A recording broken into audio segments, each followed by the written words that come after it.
Демек туғандар, бүгінгі мәселебізді дағы айтқан сөзден түшіндіңіздер оқшайды бары бір. Иншалла Рамазан айы жақындап келатады. Рамазан айына біз иншалла даярданышыбыз керек. Бардығымыздың альхамдулилля, бардығымыздың ниетімізде Рамазанда ораза қармаймын деген ниетіміз бар. Аллах Таалам иншалла ошол ниетімізді қабыл қылсын. Біріншіден ниетімізді таза бойдан Аллах Таалам қабыл қылсын. Нафси деген нәрсе аралашпасын иншалла. Аллах Тааланың разылығы деген нәрсені иншалла татықты бір авалда атқаруын Аллах Таалам өзі бізге нәсіп қылған болсын иншалла. Иншалла бүгінгі сабағымыз бүгін өзгөчө болған ыйык уақыттар жана күндер турасында сөз кылабыз иншалла. Урматтуу жамаат, мындай жалпы эле карасак, бир жылда 4 мезгил бар, 4 сезон бар. Кыш, жаз, жай, күз. Мына бул вакыттарда өзгөчө кыш менен жазда биз Аллах Таалага алакан жайып дуа кылабыз. Аллахым бизге кар, жамгыр жаадыр, көбүрөөк жаадыр деп. Эмнеге? Себеби бул Аллахтын рахматы. Мына ушул аркылуу ушул жер жүзүндөгү жалпы бардык махлукаттын ырыскыларына бир себеп мына ушул жамгыр, карлар. Жамгыр көбүрөөк жаасын, биздин мөмө жемиштер жакшы болсун. Жамгыр жакшы жаасын, буудайларыбыз жакшы өссүн деп дыйкандар дайыма дуа кылат. Ошолор менен бирге биз дагы дуа кылабыз. Ошондой эле жай менен күздө ошол биз эккен тиккен мөмө жемиштерди алабыз. Бейиштин бир элесин элестетебиз. Алма, мөмө жемиштер жегенибизде дайыма бир таттуулук, бир дайыма ушундай лаззат болсо экен деген бир жакшы бир сезимдерди алып, Алла Таалага алакан жайып дуа кылабыз. Аллахым бизди акыретте дагы ушундай жакшы мөмөлөрдү жедир, акыретте дагы бизге деп ушундай дуа кылабыз. Иншалла мына өзү бул жаз, жай, кыш бул мезгилдер өзгөчө бир сезон болуп эсептелет. Ошондой эле мына биздин жалпы динибизде дагы өзгөчө бир убактыбызды бөлө турган өзгөчө бир убакыттар бар. Аллах Таала бир жылдын ичинде бөлүп койгон, чачыратып койгон ар жерге.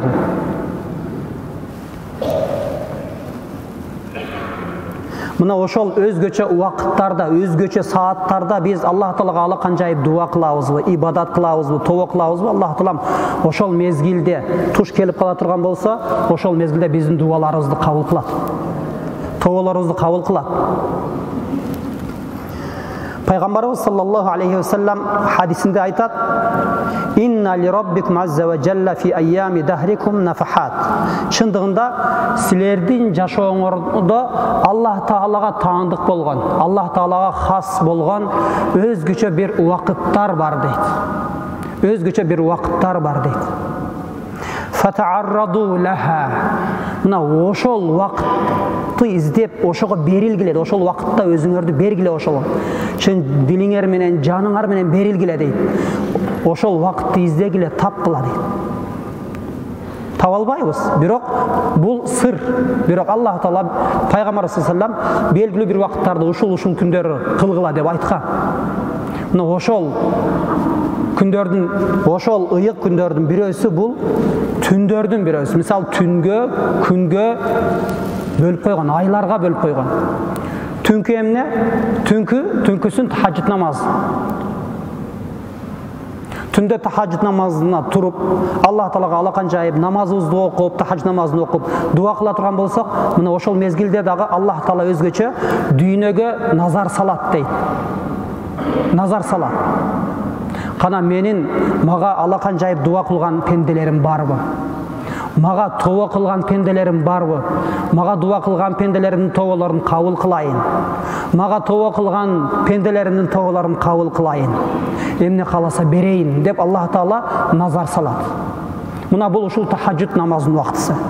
Ошол мезгилде туруп тахажжуд намазын окуп дуа кыла турган болсок, иншалла Аллах Таалам бул бир күн эмес, күндө уланат. Күндө тахажжуд намазга тургандар ошол күнгө жетиши мүмкүн. Ошондуктан тахаджуд намазына өзгөчө убакыт бөлөлүп. Пайгамбарыбыз дагы бир хадисинде айтат, түнкүсүн ушундай бир убакыт бар, мусулман киши ал убакытта дүйнө жана акыретке таандык, дүйнө жана акыретке тиешелүү эмне сураса, дуасын Аллах Таала кабыл кылат дейт. Тилегенин берет дейт. Дүйнөлүк болсун, акыреттик болсун. Аллахым акыретте бейишке киргиз деп сурайсыз, Аллах Таала Алла насип кылса бейишин берет. Эгер ошол убакытта дуаңыз Аллах Тааланын ошондой мен дуа кылгандар барбы, мен анын дуасын кабыл кылайын деген учурга туш келсе.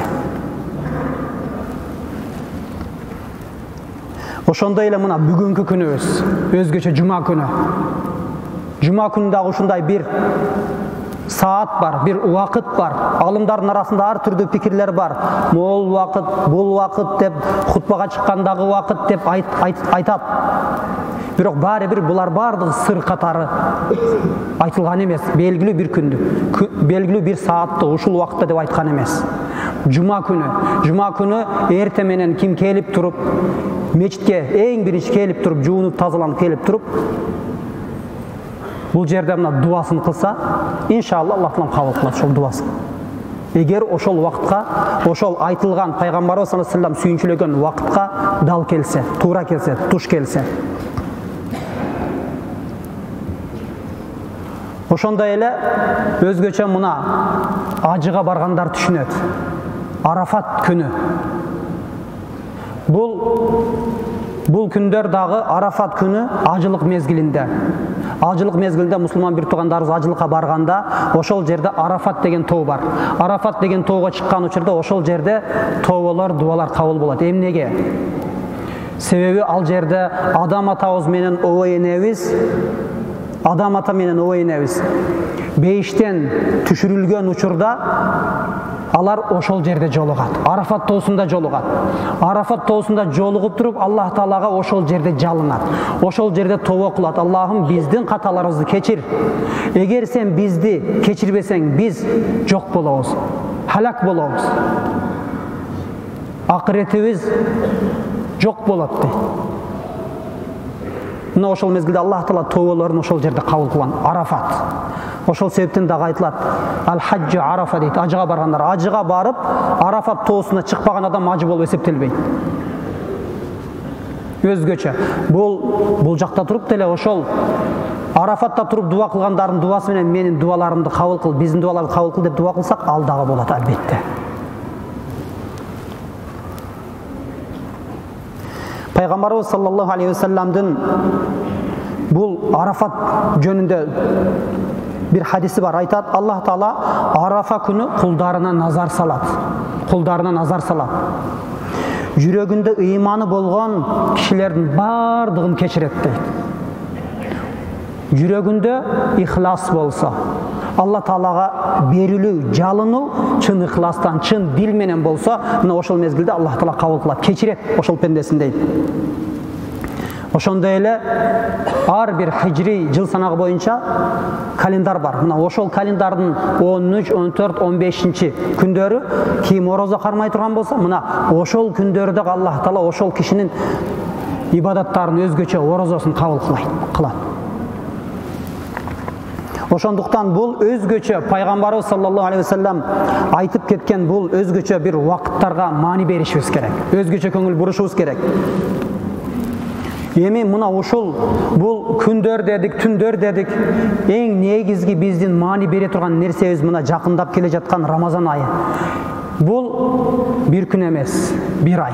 Күндө. Мына ушул Рамазан айы чыныгы сезон десек болот. Мына ушул күнү өзгөчө биз маани берип, Рамазан айында эмне кыла алабыз? Куран окуй алабызбы? Куран окуганды көбөйтүшүбүз керек. Орозону баары бир кармайбыз. Садака бере алабызбы? Беришибиз керек. Зекет бере алабызбы? Беришибиз керек. Мына бардык мүмкүнчүлүктөрүбүзгө жараша ибадаттарыбызды, намаздарыбызды, нафил ибадаттарыбызды көбөйтүшүбүз керек. Бұл жерде айтылған Рамазанда қылынған ибадаттардың ар біріне зикір болу, тоба болу Аллах Таала еселеп сауаптарды береді. Құран Каримді оқи тұрған болсаңыз, еселеп сауаптарды береді.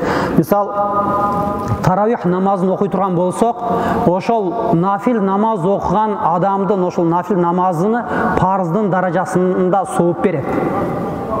Ал эми парыз намазын оқығандарға болса 700 есеге чейин Аллах Таала көптөгөн сауаптарды, жакшылыктарды берет. 700 есеге чейин көбөйтүлөт дейт. Аллах Таала гани, эч нерсеге муктаж эмес, бай. Аллах Таала мындан да көбүн берет.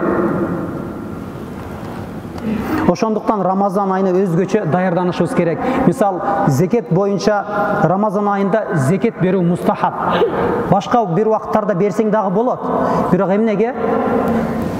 Себеби мына бул айда зекет берүү мустахаб болуп эсептелет. Жакшы. Эмнеге? Сооптору эселенип көбөйөт деген ниет менен мына ошол айда. Мустахаб деген эмне дегени?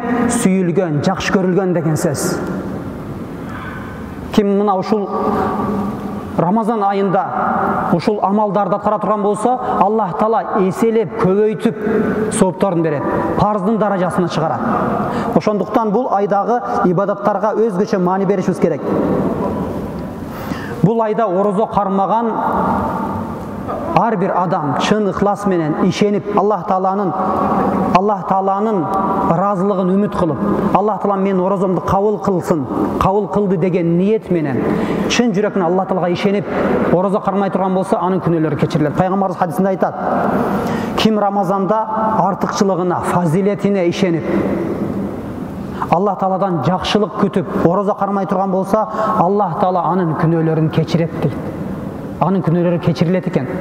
Ким? Бир гана бизде жүрөгүбүздө ихлас болуш керек, ихлас.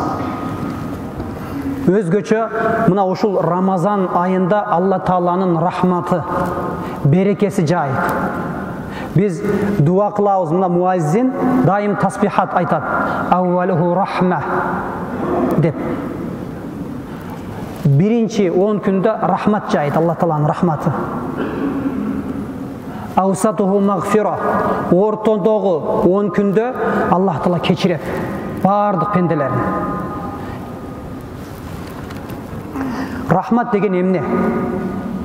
Биз намаз окуганда дагы ат-тахият деген дуаны окуйбуз. Ат-тахияту лиллахи ва салавату ат-тайбат. Ассаламу алейка айюхан набийю ва рахматуллахи ва баракату деп. Бул жерде ва рахматуллахи, Алла Тааланын рахматы. Алла Тааланын рахматы деген эмне? Бул туурасында Кур'ани Каримде бир топ жерде рахмат деген сөз өтөт. Мисал, Кур'ани Каримде көбүнчө биз бул жерде намаз окуганда дагы дуадан кийин "Ва ма арсалнака илля рахматан лил аламин" деп окуйбуз. Пайгамбарыбызга айтылган аят, пайгамбарыбыз туурасында айтылган аят. Сени биз аламдарга рахмат катары жибердик дейт. Пайгамбарыбыз саллаллаху алейхи ва саллям дүйнөгө келгенде эмне болду? Ислам динин алып келди. Ислам дини бул бир рахмат.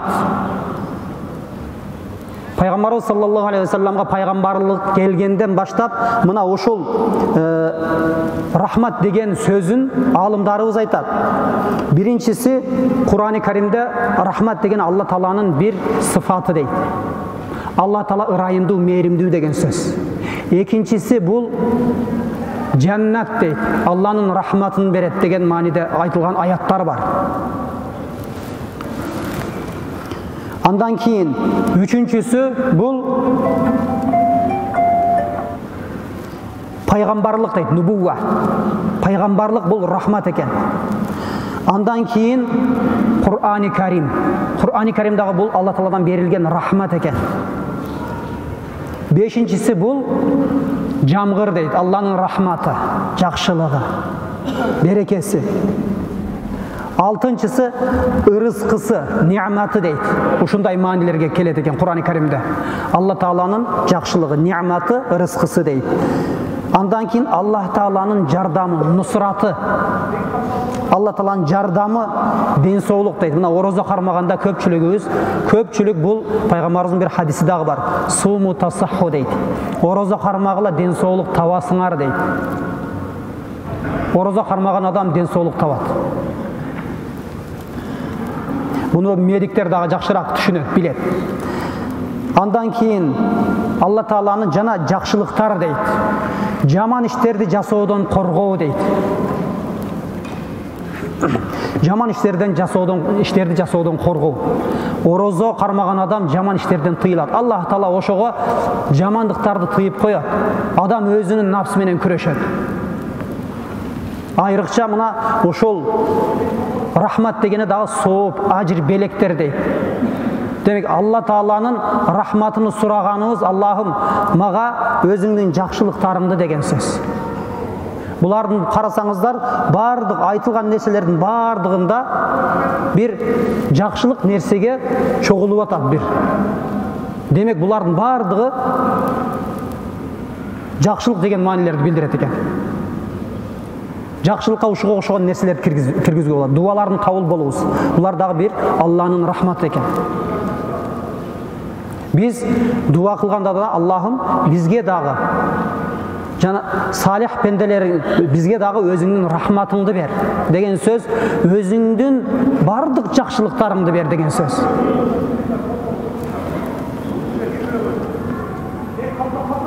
Ошондуктан туугандар бул рахмат деген сөзгө өзгөчө маани берели.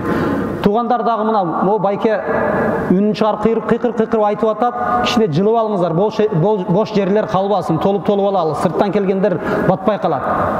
Силерден сураныч, байкени кыйкыртпагыла дагы акырындап айтканда жылгыла сураныч. Алла ыраазылыгы үчүн иншалла. Анан туугандар, мына Рамазанда аткарылган ибадаттардын бардыгы бизди бейишке жетелейт. Өзгөчө Рамазан айында тобону көбөйтүшүбүз керек. Негизи адамдын жашоосунда тобо көп болуш керек. Алла Таалага жалынып, Аллахым мен пендемин, катам көп деп тобо кылышыбыз керек.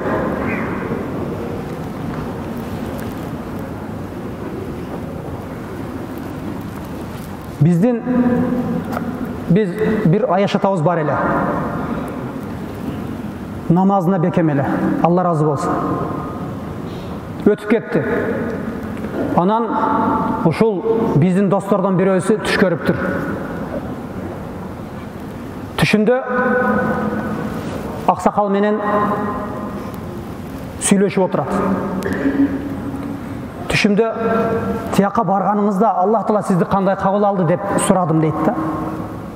Кандай кабыл алды десем, намазыңды туруктуу кылсаң, тоболорунду кылсаң, Алла Тааланы итаат кылып, ушул башы ийип эле Алла Тааланын айткандарын толук аткарсаң, Кур'анда айтылгандар. Алла Таала мээримдүү экен, өтө мээрими чексиз экен дейт. Бейишке киргизет экен дейт. Мен азыр бейиштемин деп айтыптыр да. Көзүбүзгө жаш толду.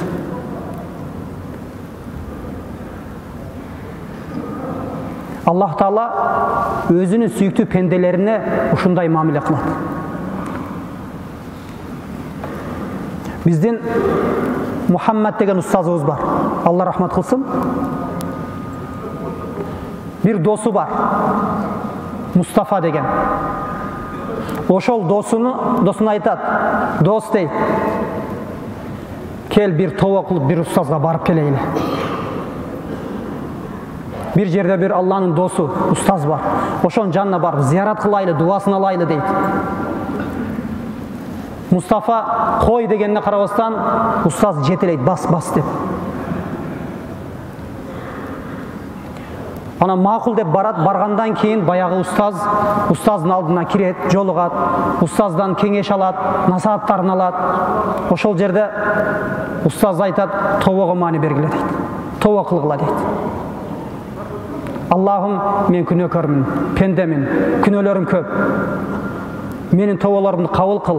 Мен өкүндүм ушул күнөөлөрүмө деп өкүнгүлө дейт. Баягы Мустафа өкүнөт. Анан устаздын дуасын алат. Устаз дуа кылат. Анан устаз айтат, чыккандан кийин дейт, сүйлөштүк дейт. Баягы досум менен, дос. Ушул сахабалар дос болгондо бири-бирине сөз берет экен дейт. дайыма эмне болбосун бири-бирине жардамдашуу максатында өздөрүнүн максаттарын, жакшы тилектерин айтып турат экен, кабар берип турат экен дейт. Кел дейт, биз бири-бирибизге сөз берели дейт. Ким биринчи өтүп кете турган болсо кабар берсин дейт. Ким биринчи өтүп кетсе кабар берсин. Мустафа таң калат, макул дейт. Көп өтпөй 3 айдан кийин Мустафа деген досу өтүп кетет. Устаз айтат, 1 жыл күттүм дейт. Мустафадан кабар жок дейт. Бир күн ошол Мустафанын аялын көрүп калдым дейт.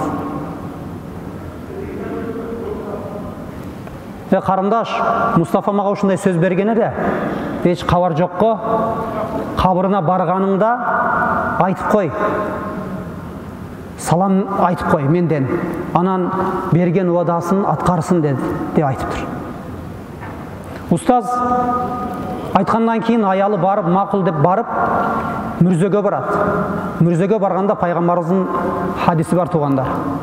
Ассаламу алейкум я ахлад дияр дейт. Кабырдагыларга дуа кылгыла. Салам айткыла дейт. Ассаламу алейкум я ахлал кубур. Ассаламу алейкум эй кабыр ээлери деп салам бергиле дейт. Бул хадистен эмнени түшүнөбүз? Кабырдагылар бизди угат. Кабырдагылар бизди угат тугандар. Ва нахну иншааллаху бикум лахиқун. Чындыгында биз дагы жакында силерге кошулабыз деп айткыла деген пайгамбарыбыз. Мына аялы баргандан кийин сени Мухаммад күтүп атат дейт. Мухаммад күтүп атат дейт.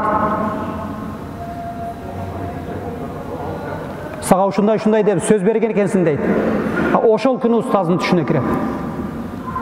Устаз менен сүйлөшөт. Эй Мустафа, 1 жыл болду жоксуң го десе, каякта 1 жыл, 1 күн болгон жок го дейт. Анан эмне болду, макул, эмне болду дейт. Ал жакта сени кандай күтүп алышты десе, алыстан бир өтө коркунучтуу бирөөнү көрдүм дейт. Ал коркунучтуу адамды көрсөң, жүрөгүң жарылып кетет дейт. Коркконуңдан көзүң чыгып кетет дейт. Ушунчалык коркунучтуу дейт. Ошол мага жакындап келди. Жакындап келе жатканда бир нур жүздүү, сулуу бир киши чыкты дейт. Чыгып тосту дейт. Баягы менен сүйлөштү дейт. Анан бара бер деп айтты дейт. Кабырга барганда Мункар Накир деген периштелер бар. Мункар Накир дегени билинбеген деген сөз. Билинбеген деген сөз. Танылбаган. Таныбайбыз, кандай абалда келишин биз билбейбиз.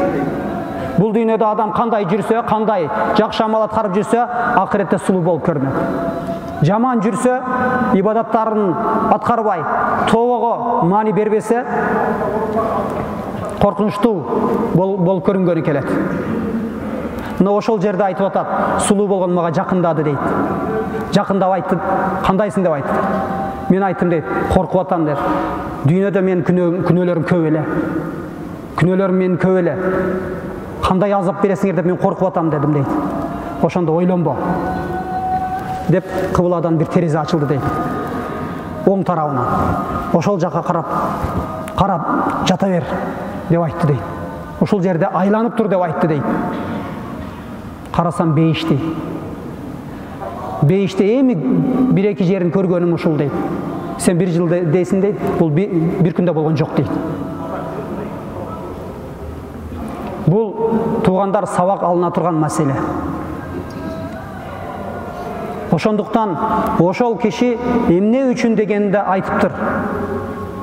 Эмне үчүн мага мындай жакшы мамиле кылып атасың десе, сен тооба кылдың дептир. Сен тооба кылдың дептир. Алланын досунун дуасын алдың дептир. Тооба кылдың, Алланын дуасын алдың. Алланын досунун дуасын алдың. Мына туугандар, тооба жашообузду өзгөчө орундайлы.